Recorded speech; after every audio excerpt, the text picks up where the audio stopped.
One of the biggest points of resistance to monetizing your singing voice is this. Singers are working hard to build up their own artist projects and feel like it would just completely derail everything they've worked for if a client tries to use their name as a featured artist on their release. Well, I don't want to see you turn down lots and lots of side income simply because you're worried people will use your name. So there are several solutions and options for you. So let's talk about them. Option 1.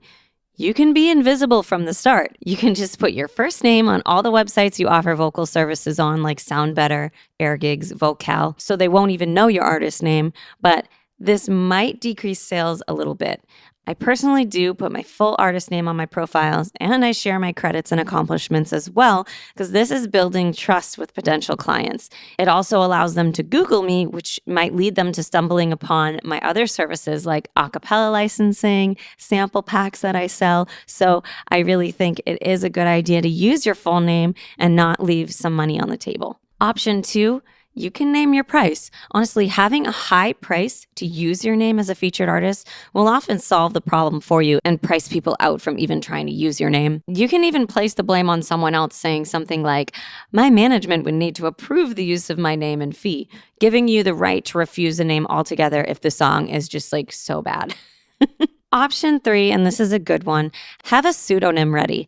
Pick a cool artist name and start handing out free use of it to your clients. My friend Sarah started with this strategy, and surprisingly now, her pseudonym, Scarlett, has millions of streams. A lot of times they just want a name to put on as the singer, and it doesn't matter to them if it doesn't come with a following.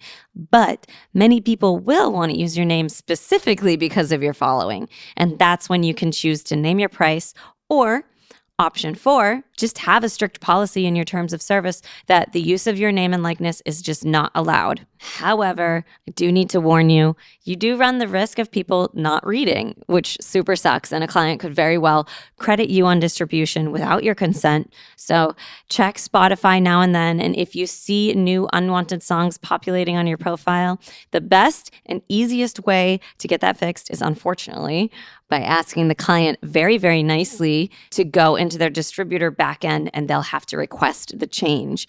If you can get them to make the change, it'll fix everything.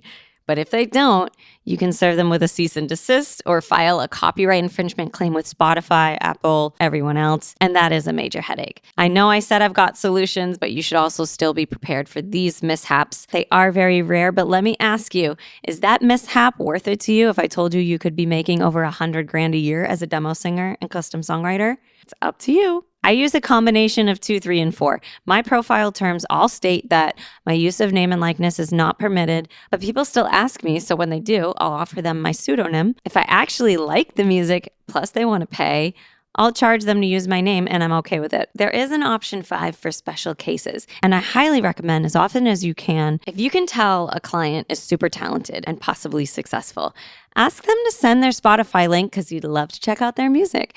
You may be surprised to find they have incredibly high numbers of spins. In this case, if they are in your genre, you might actually benefit from getting in front of their audience, so you might want to ask them to feature you. I have found that I do get hired for EDM genres a lot, which is different than my own personal genre, which is epic movie trailer music. So I actually made up a second moniker just for big DJs to use. Hopefully that helps you decide how to navigate the big use of name question. And I really do hope you join the ranks of the demo singers who are making a super sustainable living without even having to perform live. And by the way, there are a lot of us, and we like to meet up on the first Friday of each month on Zoom to mastermind all the things about making money singing. You are invited to join us. It's free. Just click the link in the description below for singerssuccesspath.com, and you can sign up there and also see the other free resources available to you. But before you leave, be sure to like, subscribe, and comment below. What is your made-up pseudonym you're going to give clients? All right, catch you in the next video. Jump.